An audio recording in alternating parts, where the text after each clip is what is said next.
What is up, everybody? Welcome back to Video Game Education. My name is Roger Bricorni, also known as @Raj, former on the internet, and I'll be your host for today. For the uninitiated, Video Game Education is a series where I, Roger Bricorni, @Raj, former on the internet, come to you and I play a video game that is a classic or a must-play because I'm a 16-year-old kid who barely plays any video games that are considered classics. So this is me going back, telling you what I think before, during, and after my gaming experience. In tune with the recent releases of September, I am playing Metal Gear Solid Peace Walker. This is a very special video game, a game that a lot of people in the industry have said are their favorite video games, or some of the best video games of all time, the Metal Gear franchise, and I really wanted to start with a game that isn't hard to get into. Peace Walker seems to be the easiest way to get into the series. Let's be honest here, the original is super hard to get into in terms of the controls, so I wanted to get into something that is really going to be easy for me as a gamer in the 21st century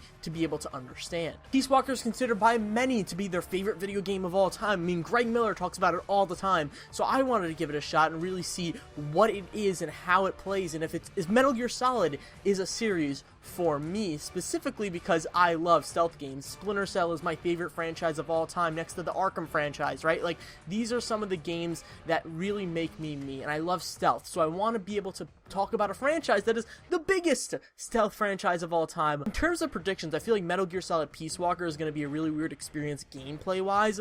Metal Gear, in general, is known for having weird controls, so I feel like this is going to be even more so, especially since it's a PSP game, and I'm playing it on Vita. So that's just going to be really weird. Everyone talks about the story in this game, so I really hope the story is, one, easy to get into from a newcomer standpoint, and two, going to help me be prepared for Metal Gear Solid 5. Ooh, it looks sexy. To tell you what I'm thinking of the game while I'm playing it, here is Future Roger. Thank you so much, past Roger and future viewers. I am here right now with Peace Walker, and boy oh boy, I am really far into the game on my PS Vita, and I realized that I can't record anything on my PS Vita, so I am emulating this right now with PPSSPP, I'm pretty sure. I just wanted to be able to show you some gameplay of it to show you how much of an awesome video game this is. I am at the beginning of the game, I think the second mission, the first mission maybe, and I have a very rudimentary R&D and combat staff, but I just want to show you how cool Mother Base is, because that's one of the things that just pops out to me right when I start talking about this game, how awesome Mother Base is. It's one of those things I never expected myself to be invested in a bunch of menus this much, because that's pretty much it. Metal Gear Solid 5, here you can actually go to Mother Base or whatever it's called, Outer Heaven or whatever you like to call it, but here it's just basically menus, and I love it. So right here I'm able to just see the stats of every single person here, and these are just a bunch of people that I picked up in random missions or joining my staff. And the whole goal of this game is that you're trying to build enough army so then you can go out and be like a mercenary country for hire, and which is such a rad idea, and I love the way that the story and gameplay and all these things mesh together, and this is one of the best parts of it because I have these people here and I can just upgrade them and I can move them to different places. So I'm gonna put him into the combat staff. We only have combat, and he's the best at combat, so let's put him in combat. Might look a little weird, but trust me, once you play it, it makes a lot more sense. And all you're trying to do is build up these levels. Because see, I have level 5. You're just trying to build it up and get the biggest and best level so you can, so then you can go out and take your teams and go and put them on missions called like Outer Ops or whatever. And you can upgrade your ability and get new abilities and gear, which I think is such a cool idea. And there's actually a physical element because you're able to play as some of these characters in other side missions. So we're going to jump right into a mission. Alright, so we're here and we're going to take down these guys. Now, there's a lot of different ways that you can take down a person. Just one person, which I think is fantastic. Now, you could take them out the loud way. You can beat the shit out of them. You can take out your gun and shoot them to death. But I'm going to do it one of my favorite ways, and that's called the hold up. Got behind him, and we're going to do this. Bam. He didn't like that. Okay, now we're going to pull out this. This is an awesome method. So, remember I was talking about the Mother Base and how you have all those people that you can play as and get all those people and you try to upgrade your troops? Well, this is how you get them. You strap a goddamn balloon to them. A game that is so set in reality and it tells about war and everything, you strap balloons to people and you shoot them in the air. That's a negative to a lot of people. That's a huge positive for me. I'm just going to knock him out. We're going to do a little, dark. There we go. So now he's out. I could have interrogated him. I could have done a lot of things. But I just want to get through this. Now this is weird. You have to, like, strangle him. And it takes so long to strangle the dude if you don't just beat the shit out of them before that. You can interrogate the person, of course, start talking, and then he gives you some info.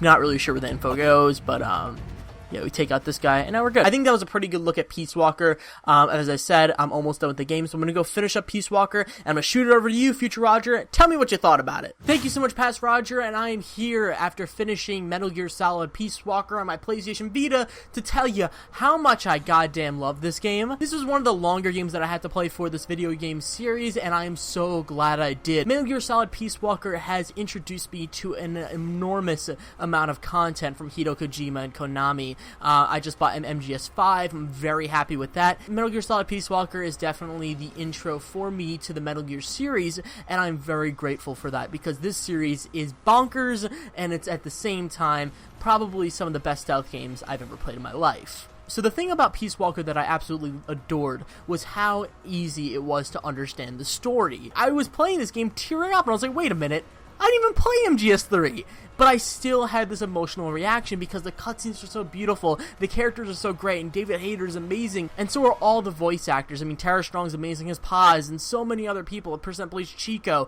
Miller, oh my gosh, all these people are so great, and they make for an amazing story. Even if you're not technically a Metal Gear fan, you will be by the end of the story. So the thing that got me worried about this game was definitely the gameplay. I mean, it's a PSP game, for God's sakes. I'm playing on PS Vita. It's all going to be wonky and weird, and guess what? Totally was wonky and weird. Stealth sections were pretty good in terms of the controls. I felt like those were the most expansive places. They were the places where the game actually thrived. I was able to look at a camp or a place, and I was able to just really point out what I wanted to do, where I wanted to go. And it took a lot of skill and took a lot of patience, and I loved it for that. And the combat and the gameplay and the controls all came together, and they work perfectly in the stealth sections. So you notice how I just said stealth sections. The place where the combat and the gameplay and all these things just go awry is the boss fights. To be honest here, the boss fights in this game were really poorly made. I mean, it's a PS Vita game, for God's sakes, PSP game originally, and now it's on console, but I was playing it on portable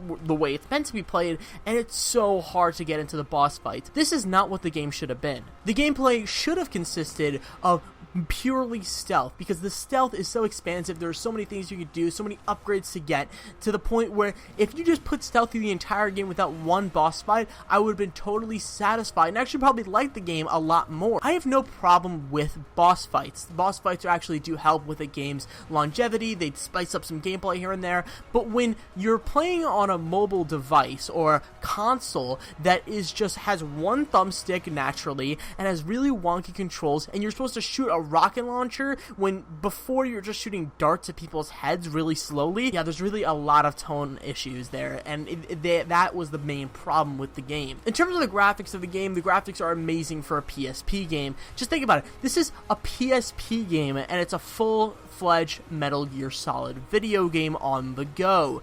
Yeah, it's really incredible. I think that's it. I just want to say really quick thank you so much. Thank you to everyone who's been supporting me on youtube.com/RajFormer for all of these years. We just hit around 200 something. We hit 100 subscribers. We gained 100 subscribers this month, so it's very exciting. So thank you guys so much for supporting me. youtube.com/RajFormer, video game education. I'm out. Bye.